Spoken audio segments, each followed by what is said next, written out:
kasih. Assalamualaikum warahmatullahi wabarakatuh. Terima kasih ya teman-teman media. Satu, bahwa memang sudah sepantasnya kira-kira jaksa mengatakan terkait dengan itu ditolak, itu hal yang wajar dan hal yang normatif, tidak perlu dipermasalahkan ya. Tapi saya mau katakan begini, kalau dia mengatakan dari pihak termohon atau jaksa bilang bahwa menolak permohonan kasasi dengan dalil putusan PN, putusan PT sampai kasasi itu adalah sudah putusan yang benar. Nah, tapi di dalam tanggapannya ya, dalam tanggapan jaksa, dia tidak menguraikan alasan kenapa putusan itu benar. Jadi misalnya gini, dia mendalilkan bahwa putusan PN, PT, kasasi itu adalah putusan yang sudah sesuai dengan hukum yang berlaku. Nah, konteksnya di mana letak kebenarannya itu tidak diuraikan ya. Nah, sementara dalam posisi pemohon PK diajukan oleh Nikita Mirzani, kami sebagai penasihat hukum menguraikan dengan detail bentuk kesalahan dari kehilafan dari pengadilan negeri, pengadilan tinggi dan tingkat sampai tingkat kasasi.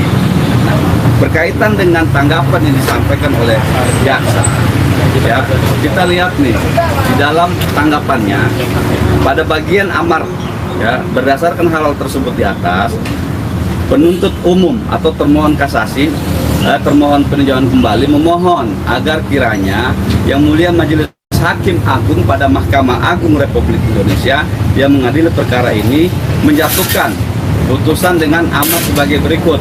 1. Menolak permohonan pemohon peninjauan kembali. 2. Menguatkan putusan Pengadilan Negeri Jakarta Selatan. Nah, menguatkan putusan Pengadilan Negeri Jakarta Selatan artinya jaksa sendiri, termohon PK dalam hal ini, itu mengakui atau membenarkan bahwa TPPU tidak terbukti, gitu loh. Karena di tingkat PT kemudian dinyatakan TPPU-nya terbukti, tapi jaksanya minta putusan PN yang dikuatkan, berarti harus kembali ke putusan PN. Kalau mau pakai ini nih surat tanggapan dari jaksa, putusan PN berarti tidak terbukti TPPU-nya, gitu. Nah, konteksnya apa? Jaksa dalam hal ini termohon PK telah tegas dan jelas mengakui bahwa tidak ada tindak pidana pencucian uang yang dilakukan oleh Nikita Mirzani. Itu dulu ya. Nah, kemudian dalam tanggapan ini jaksa juga mencantumkan ini ya. Nih, kan kami mempermasalahkan dalam permohonan PK, kami mempermasalahkan terkait dengan adanya potongan video live. Oke. Karena di dalam putusan, baik putusan Mahkamah Agung, kasasi, putusan Pengadilan Tinggi, putusan Pengadilan Negeri, semuanya mempertimbangkan ada potongan video live, yang kemudian video live itu, potongan video live itu dinilai sebagai sebuah ancaman akan melakukan pencemaran atau ancaman akan membuka rahasia sebagaimana dimaksud dalam pasal 27B. Ini kita lihat nih, ini adalah potongan, bukan potongan video live, tapi ini adalah screenshot ya, yang dijadikan di persidangan. Kami juga di pembuktian kemarin, pembuktian dalam hal ini adalah ahli menyampaikan hal yang sama, kalimatnya sama nih, mirip ya. Siapa sih namanya? Glavitsa, sama, dia juga produknya jelek. Dr. Reza, iya benar itu semua. Nah, dalam konteks ini kami meminta kepada ahli pada saat itu, saudara ahli, apakah dengan kalimat seperti ini adakah unsur mengancam akan melakukan pencemaran atau mengancam akan membuka rahasia? Kata ahlinya satu, kalau yang dipermasalahkan adalah produk, maka itu tidak bisa dijadikan sebagai objek ancaman. Produk itu tidak punya marwah, produk itu tidak punya kehormatan, ya. Maka sekalipun dia dijelek-jelekan, saya katakan misalnya, oh ini produk iPhone, Apple nggak bagus, nggak apa-apa, itu penilaian dan itu tidak bisa dijadikan sebagai objek ancaman. Oke, yang kedua, fisik.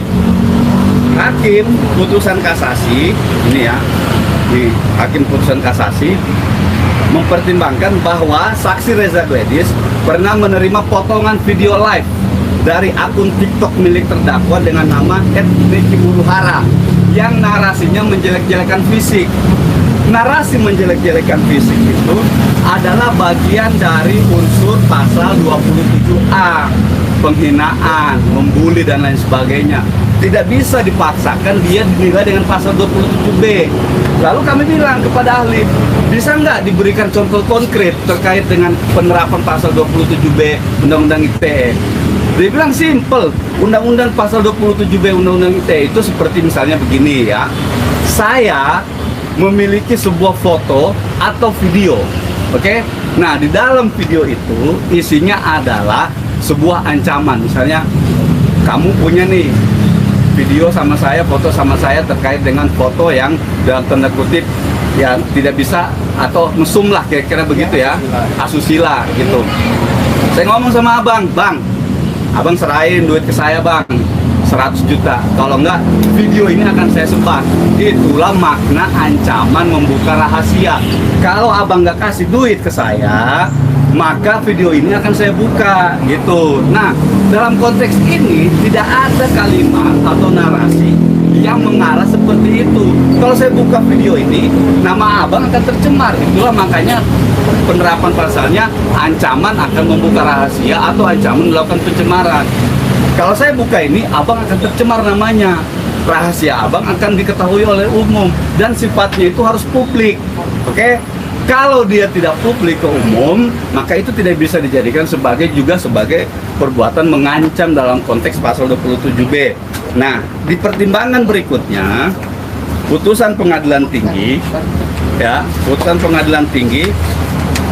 ini setelah adanya review dari Dr. Samira terdakwa melalui akun TikTok @Niki Uruhara pada tanggal 14 Oktober 2024 telah memberikan pendapat atau opini penilaian pribadi terhadap produk itu. Pendapat orang kok dihukum?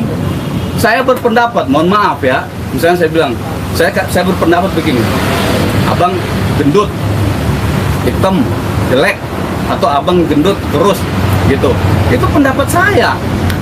Bahwa saya pendapatnya benar atau tidak bisa dijadikan sebagai patokan untuk menghukum orang.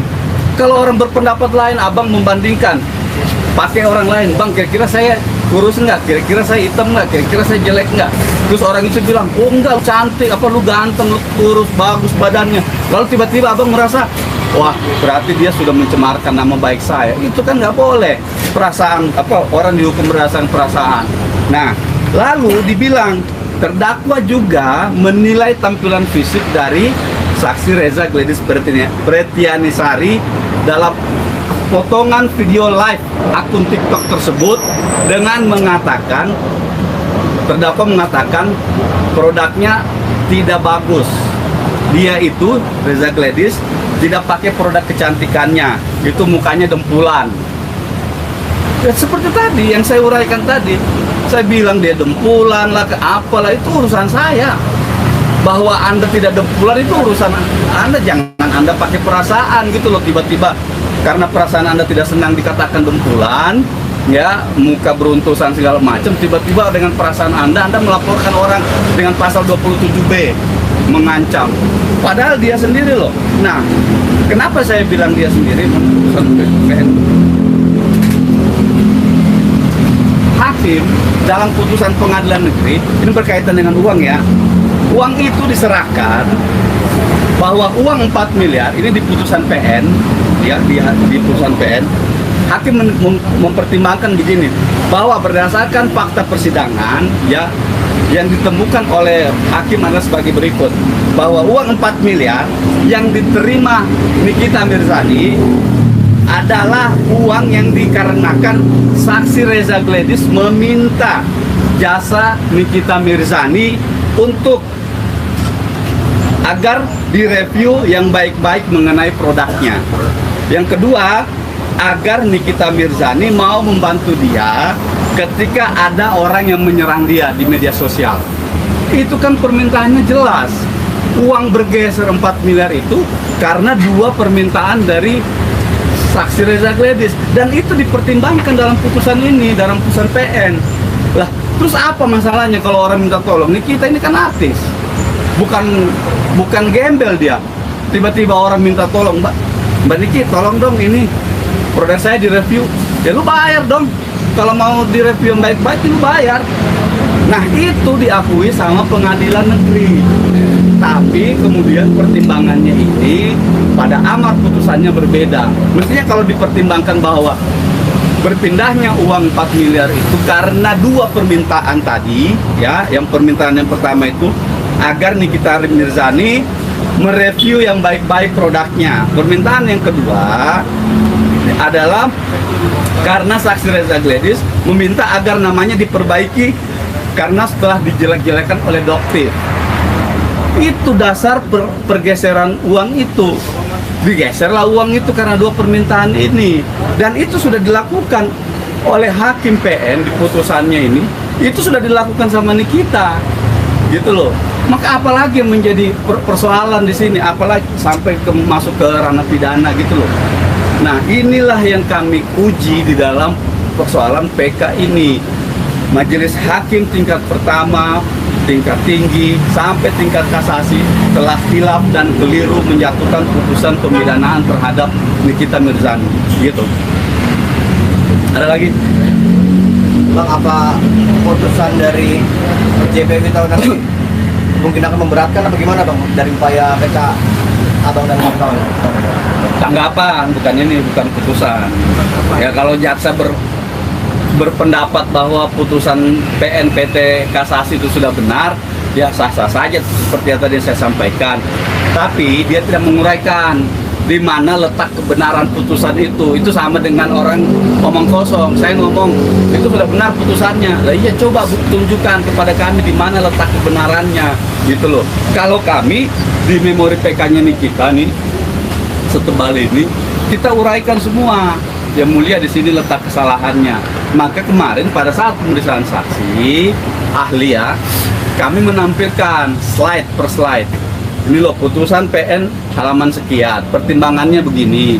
Nah, apakah dengan pertimbangan ini lalu kemudian bisa diartikan atau dikualifikasikan sebagai perbuatan yang masuk ke ranah pasal 27B Undang-Undang ITE? Ahli bilang, ahli tegas loh mengatakan kalau masalahnya adalah menjelek-jelekan, narasi menjelek-jelekan fisik, kata ahli, maka tidak bisa dinilai dengan norma pasal 27B. Kalau mau dipaksakan, pasal ini yang harusnya masuk di pasal 27A atau itu adalah penghinaan ringan dalam KUHP yang baru. Seperti itu. Nah, memaksakan pasal 27B terbukti dilakukan oleh Nikita, tapi pertimbangannya seperti ini, maka bentuk kehilafan hakim. Itulah kemarin hakim ahlinya bilang sama di hadapan majelis hakim, putusan ini hilaf majelis, gitu. Apalagi ahli ITE itu adalah salah satu tim perumus. Dia adalah tim perumus Undang-Undang ITE sejak 2008, dirubah di 2016, dirubah lagi di 2024. Dia mengatakan ahlinya, saya itu menyampaikan norma yang sebenarnya. Hukumnya salah loh, ini penerapan pasalnya salah loh, gitu. Karena saya ahlinya mengatakan punya tanggung jawab moral untuk meluruskan kesalahan ini, kehilafan putusan. Tidak demikian, oleh hakim menilai fisik, lalu di amar putusannya dibilang pasal 27B terbukti. Itu yang tidak betul, kata ahlinya. Maka kita bilang kalau begini apa akibat hukumnya? Ini kita harus dibebaskan karena tidak didakwa dengan pasal penghinaan ringan atau pasal 27A, gitu. Akibat hukumnya apa? Ya ini kita harus dibebaskan. Nggak bisa ini kalau kita dihukum, ya ini kasihan loh. Ini bisa jadi jurisprudensi, ya, mengatakan bahwa menghina fisik itu adalah pelanggaran terhadap pasal 27B. Nggak boleh. Ini akan jadi jurisprudensi nanti ketika putusan ini dipertahankan oleh Mahkamah Agung, ya, maka akan menjadi presiden buruk bagi lembaga yudisial, dalam hal ini Mahkamah Agung, orang bisa saja nanti memakai, oh dulu ada kasusnya di kita, menghina fisik boleh dikenakan pasal 27B gitu, atau menghina produk boleh dikenakan dengan pasal 27B Undang-Undang ITE. Inilah bentuk kesalahan yang kami sampaikan kepada majelis hakim, itu terkait dengan Undang-Undang ITE-nya. Bagaimana dengan TPPU-nya? Satu, TPPU sudah dibantah sendiri oleh jaksa bahwa di sini dia bilang menguatkan putusan Pengadilan Negeri Jakarta Selatan. Artinya jaksa tidak mengakui juga bahwa Nikita Mirzani ini melakukan TPPU. Dia sendiri sudah menegaskan di sini. Lalu apa? Kita hadirkan juga ahli. Bagaimana kalau dengan transaksi ada catatan pembayaran Nikita Mirzani? Transaksi itu sifatnya tegak lurus, tidak berbelit-belit, tidak berbelok-belok.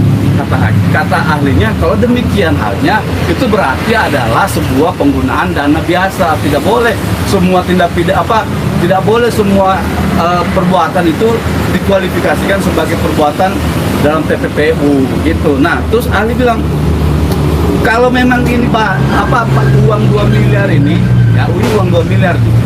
Uang 2 miliar yang ditransfer oleh Reza Gledis ke perusahaan PT Bumi Paramawisesa diartikan sebagai uang hasil tindak pidana pencucian uang, maka yang harus dilakukan penyelidikan atau yang harus dijadikan tersangka TPPU terlebih dahulu adalah orang yang mentransfer, karena pasalnya pasal pasif, pasal 3 Undang-Undang Undang-Undang TPPU.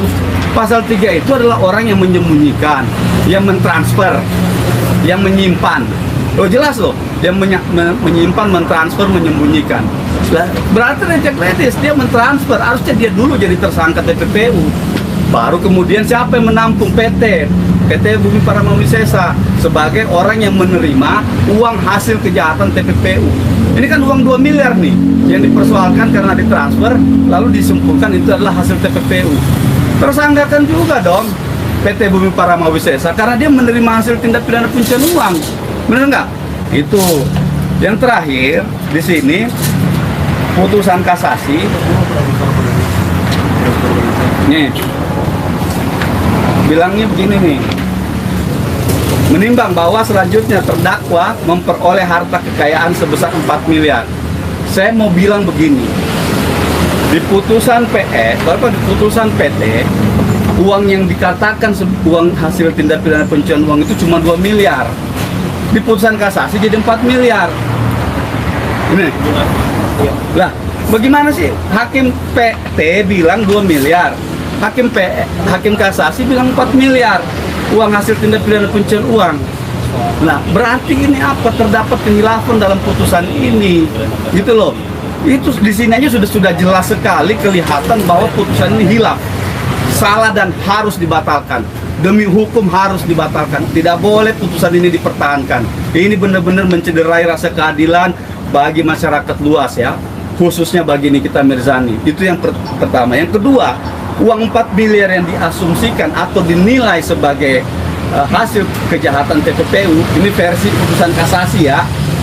Ini dibilang terdakwa Nikita Mirzani membayar kewajiban finansial dan keperluan pribadi, sehingga perbuatan tersebut merupakan tindakan menerima, menguasai, dan menggunakan harta kekayaan. Ini unsurnya masuk di pasal 5 Undang-Undang TPPU yang lama. Kalau sekarang pasal 607 ayat 1 huruf C, kalau undang-undang baru sekarang. Ini masuknya di pasal 5 Undang-Undang ITE, konteksnya adalah TPPU pasif. Kalau di pertimbangannya dikatakan bahwa ini TPPU pasif, lalu kenapa di amar putusannya dibilang ini TPPU aktif? Gitu loh. Di amar putusannya bilang gini.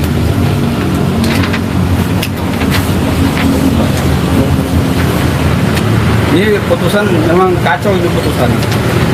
Nih, menyatakan Nikita Mirzani tersebut di atas telah terbukti secara sah dan meyakinkan melakukan tindak pidana turut serta ya pencucian uang sebagaimana dalam dakwaan alternatif ke-1 pertama dan kedua penuntut umum.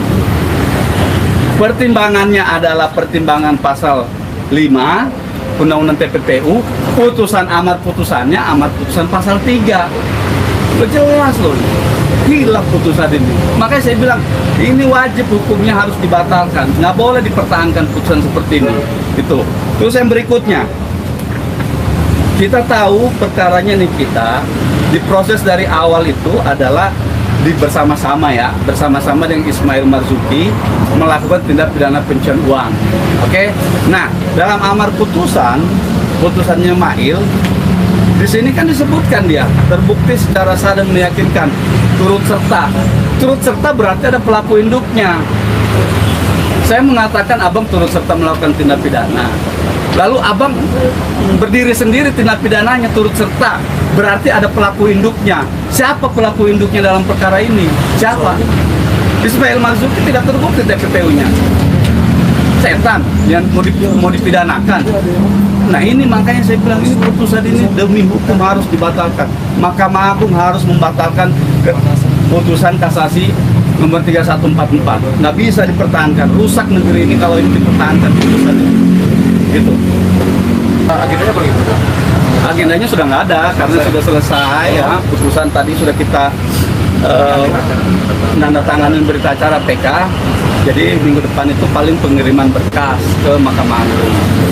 Mudah-mudahan lah doain ya teman-teman semua ya. Udah nggak ada lagi bang? Udah nggak ada. Doainlah semua, insya Allah mudah-mudahan yang terbaik buat Nikita. Kita hanya memperjuangkan keadilan bagi Nikita ya. Putusan ini tingkat pertama, tingkat PT, tingkat kasasi, semuanya adalah putusan yang khilaf. Oke, demikian. Apa nih? Wartel Suspas. Kenapa Wartel Suspas? Kenapa? Ya Nikita. Jadi brand ambassador. Oh, bukan.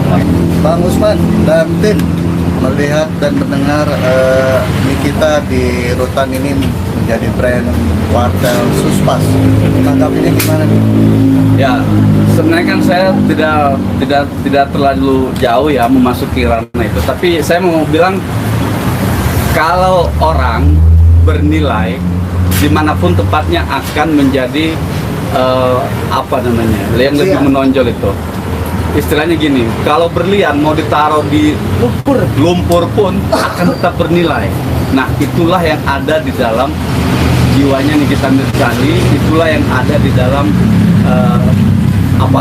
pembawaan dari Nikita Mirzani itu.